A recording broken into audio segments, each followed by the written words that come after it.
बिस्मिल्लाहिर्रहमानिर्रहीम। अस्सलाम वालेकुम। मैं हूं महरीन सब्तैन और देख रहे हैं आप मेरा यूट्यूब चैनल, फेसबुक पेज। नाज़रीन, मुस्तफ़ा और अरमगान का केस मैं शुरू से रिपोर्ट कर रही हूँ और इस वक्त आज के दिन जो है बहुत इंपॉर्टेंट डेवलपमेंट हुई है, जिसके बारे में बताने के लिए मैं आज इस वक्त ज़रा बैठ गई हूँ, क्योंकि रमज़ान मुबारक का महीना है और टाइम नहीं मिल पाता, तो मैं ज़्यादातर वीडियोस जो है रात के टाइम ही कर रही हूँ। लेकिन अब चूंकि बहुत इंपॉर्टेंट डेवलपमेंट है इस केस में, क्योंकि पेश किया जाना था इसे जुडिशल मजिस्ट्रेट की अदालत में, आपको मालूम है कि इसने कहा था कि मैं इतराफ़ी बयान जो है वो रिकॉर्ड कराना चाहता हूँ। अब ये इतराफ़ी बयान रिकॉर्ड कराने के लिए आज उसे जुडिशल मजिस्ट्रेट जनूबी आसिफ असलम की अदालत में ले जाया गया। अच्छा, जब इसको वहाँ पे ले जाया गया तो वहाँ पर इसने बैठकर जो बातें बताई वो बिल्कुल ही मुख्तलिफ हैं और कुछ नई हैं। उसने जो एतराफ़ किया वो क्या था, किस तरह से उसने अमगान को मारा, ये सब कुछ उसने बताया। लेकिन फिर क्या हुआ? उसके अलावा आपको मैं थोड़ा-सा पीछे लेके जाऊँगी, क्योंकि मैंने कल आपको बताया था कि जिस वक़्त इसके वालिद को गिरफ्तार किया गया है, उनके वकील ने कुछ बातें की थी। आज वो तमाम बातें जो है जुडिशल मजिस्ट्रेट की अदालत में जब हो रही थी, जब ये बयान रिकॉर्ड हो रहा था, तो वो बातें सब की सब सच होती दिखाई दी। वो किस तरह से? आपको याद होगा कि लास्ट मैंने एक आपके साथ वीडियो शेयर की थी 2 दिन पहले, जिसमें मैंने आपको बताया था कि अरमगान जो है किस तरह से चिल्ला रहा था। पहली बार उसने सहाफ़ियों से भी बात करने की कोशिश की। उसने कहा ये मोसाद के एजेंट हैं, पाकिस्तान आर्मी मेरी मदद करे। फिर उसने अपने वालिद को भी देखा वहाँ पर और उसे कहा कि आप अमेरिका चले जाएँ। ये तमाम चीज़ें क्या थी? आप अमेरिका चले जाएँ, इसके पीछे एक अपने वालिद को अलर्ट करना था कि यहाँ से चले जाएँ, आप पकड़े जाने वाले हैं। ये जैसे इस वक़्त लोग समझ रहे हैं ना कि शायद ये पागल हो गया है, ये अजीब-अजीब, बहकी-बहकी बातें कर रहा है। ये पूरी एक प्लानिंग का हिस्सा है। हमने इसको बहुत केस को करीब से स्टडी किया है, इसलिए मैं बहुत अच्छे से ये बात आपको बता सकती हूँ और आने वाले वक़्त में मेरे जितने भी साथी सहाफ़ी भाई-बहन हैं, वो सब इस बात से एग्री करेंगे कि ये सब कुछ इसको बताया गया है। वो कानों में जो सरगोशियाँ होती थी ना बाप और बेटे के दरमियान, या जो मुलाकात थोड़ी-सी होती थी जिसके बाद गालम-गलोच होती थी, लड़ाई-झगड़ा होता था। इस सब में उसको बताया गया कि तुम इस तरह की बातें करो, वरना ये अमगान जो है ये बड़ा इंटेलिजेंट है, जिसने इतना बड़ा कॉल सेंटर जो है एक सेटअप बना लिया, इतने कंप्यूटर्स लगा लिए, इतने लोग बिठा लिए, इतना पैसा इसने थोड़े से अरसे में, लोग सारी ज़िंदगी मेहनत करते इतना पैसा नहीं जोड़ पाते, जो इसने कुछ ही साल के अंदर, 1-2 साल के अंदर उसने इतना पैसा कमा लिया। ये बंदा आपको लगता है कि ये इतना बेवकूफ़ होगा जो इस तरह से चिल्ला-चिल्ला कर कहेगा कि मेरे पीछे मोसाद है और एजेंसीज़ हैं और सब कुछ? नहीं। अब ज़रा गौर से सुनते जाइएगा कि हुआ क्या। वकील साहब ने कहा कि जी अमगान के ऊपर इतना टॉर्चर किया जा रहा है कि वो कुछ भी बोलने को तैयार है। वो इतराफ़ी बयान भी दे देगा क्योंकि उसे बहुत टॉर्चर किया जा रहा है। उसकी ज़हनी हालत दुरुस्त नहीं है। जब मजिस्ट्रेट साहब ने उसको बताया कि तुम इतराफ़ी बयान में जो कुछ भी कहोगे तो वो तुम्हारे खिलाफ इस्तेमाल होगा, तो फिर वो मुकर गया, वो पीछे हट गया। ये कह रहे थे उसके वकील। ये वो पहले से ही कह रहे थे। आज अदालत में क्या हुआ वो भी ज़रा सुन लीजिएगा। जब इसे अदालत में आज पेश किया जाता है, 1 घंटे तक इसे जज साहब के चैम्बर में बिठाया जाता है। गौर से सुनते जाइएगा। 1 घंटे के लिए जज साहब के चैम्बर में बिठाया जाता है। पहले वो एतराफ़ी बयान की हामी भरता है। वो कहता है मैं एतराफ़ी बयान देना चाहता हूँ। फिर उसने यहाँ पर क्या बताया ज़रा आप सुनिएगा गौर से। उसने कहा कि ये ज़ाती तनाज़े पर कत्ल किया, कोई बाकायदा मनसूबाबंदी नहीं थी। अचानक ही किया जाने वाला ये इक़दाम था।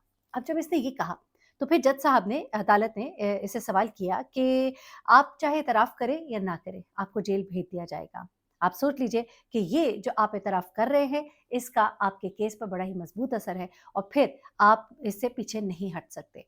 ये सुनने के बाद अमगान ने एकदम से पलटा खाया और उसने कहा कि मैं इतराफ़ नहीं करना चाहता, मैं इतराफ़ी बयान नहीं देना चाहता।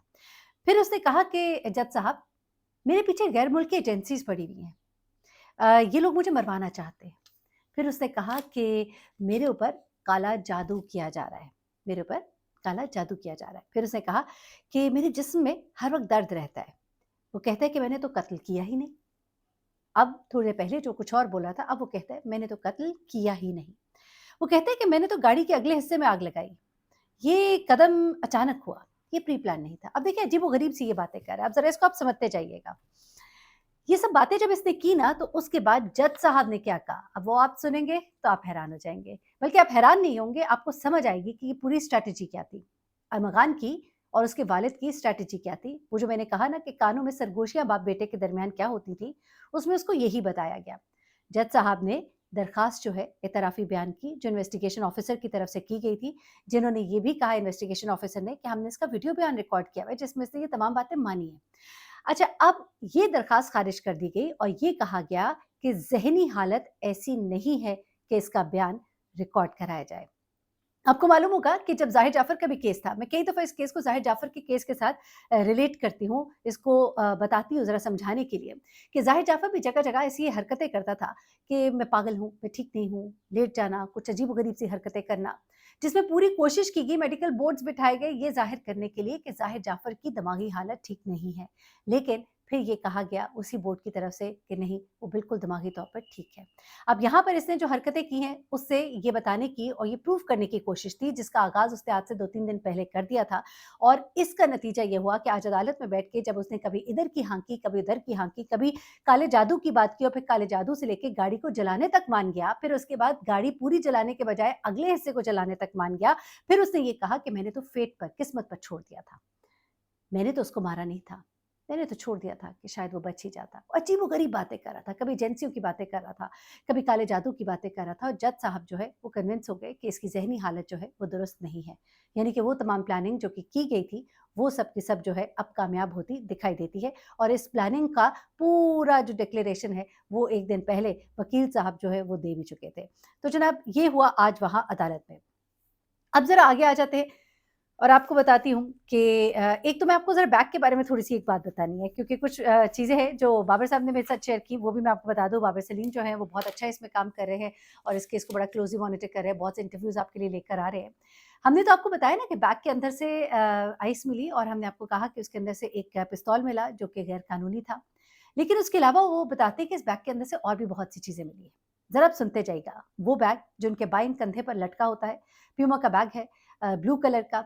आप कई दफ़ा देखते हैं, आपने तस्वीर में, वीडियोज़ में देखा होगा, उनके साथ हमेशा नज़र आता है। हैरत-अंगेज़ तौर पर इसमें अपना ये पूरा माल जो है वो साथ रखते थे। 200 ग्राम आइस मिली है। उसके अलावा इनके बैग में से वो लाइसेंस के बगैर वाला पिस्तौल और वो पिस्तौल बड़ी अच्छी क्वालिटी मतलब क्वालिटी कह रही हूँ, बड़ी अच्छा मतलब कीमती एक पिस्तौल है। और उसके अलावा इसमें से जो चीज़ें मिली हैं, ज़रा वो आप सुनते जाइएगा क्योंकि वो बड़ी ही हैरानकुन है। उनमें से एक तो इसके बैग में से 5 मोबाइल मिले। 5 मोबाइल जो है ना ये मुख्तलिफ़ कामों के लिए इस्तेमाल होते थे अलग-अलग। एक मोबाइल से सहाफ़ी को फ़ोन किया जाता था, एक मोबाइल से अपने वकील से राब्ता किया जाता था, एक और मोबाइल किसी और पर्पज़ के लिए था, यानी कि हर मोबाइल को अलग-अलग कामों के लिए इस्तेमाल किया जा रहा था। उसके अलावा इसमें से इसके 2 स्याह किस्म के पर्स मिले हैं, जिनमें 2 अदद पासपोर्ट हैं। उन पासपोर्ट के बारे में वो कह रहे हैं बड़ी हैरानकुन तफ़सीलात हैं जो कि अभी शेयर करेंगे। उसके बाद 2 शनाख्ती कार्ड भी मिले और 4 एटीएम कार्ड्स मुख्तलिफ बैंक्स के मिले और फिर अरमगान का पासपोर्ट भी इसी बैग में से मिला। चलिए ये तो वो उस बैग की तफ़सील हो गई जिसके बारे में बताया जा रहा है कि जिसकी बुनियाद पर जिसके अंदर से मिलने वाली चीज़ों की बुनियाद पर इसके वालिद कामरान कुरैशी को गिरफ्तार किया गया। लेकिन अब ज़रा आ जाते हैं उस जेल के अंदर की जहाँ पे कि इसे कैद किया गया था थाने में जहाँ इसे रखा गया था। उसके अंदर के कुछ मनाज़िर जो हैं वो हमारे साथ शेयर किए गए। कुछ चीज़ें दिखाई गईं सहाफ़ियों को, बताई गईं कि ये जो आप लोग कह रहे हैं कि यहाँ पे ये अय्याशियाँ कर रहा है, तो ऐसा नहीं है, ये गलत है। ये उनकी तरफ से एक क्लेम किया गया क्योंकि हमें सुनने में आ रहा था कि बहुत कुछ दिया जा रहा है अंदर। हाँ पीने-पिलाने को तो नहीं यानी कि कोई नशा तो नहीं, लेकिन उसके अलावा हर तरह की खातिरदारी की जा रही है। लेकिन अब उन्होंने ये बताया कि ऐसा नहीं है। आप आइए ये देखिए, उसमें उन्होंने दिखाया कि ये देखिए ये जेल के अंदर जो है जब द जेल का जब खोला जाता है दरवाज़ा तो वहाँ पे अंदर आपको नज़र आता है ज़मीन पर लगा हुआ एक मैला-कुचैला गद्दा और छोटा-सा गद्दा होता है, गद्दा भी नहीं तलाई उसे आप कहेंगे। उसके बाद उसी तलाई पर एक छोटा-सा सख्त तकिया और ये तकिया भी मैला-कुचैला होता है। इसी बिस्तर जो जहाँ सोने की जगह है, उसी के सरहाने की तरफ 2 जायनमाज़ें बिछी होती हैं। ये जायनमाज़ें उन्होंने बताया कि ये जो भी अगर नमाज़ पढ़ना चाहे तो उसके लिए बिछाई जाती हैं। तो उन जायनमाज़ों को देखकर आप ये गुमान ना कीजिए कि शायद वहाँ पर बड़ी अब इबादत गुज़ारी हो रही है, अल्लाह से खुशी-ख़ुज़ू के साथ शायद माफ़ी माँगी जा रही हो।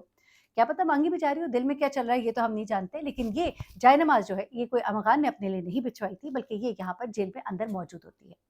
उसके बाद यही जहाँ पर ये गद्दा इसका या तलाई इसकी पड़ी थी, इसी के बिल्कुल ऐन ऊपर एक लाइट जो है वो लटक रही है, जो ऐन इसके सर के ऊपर लटक रही होती है।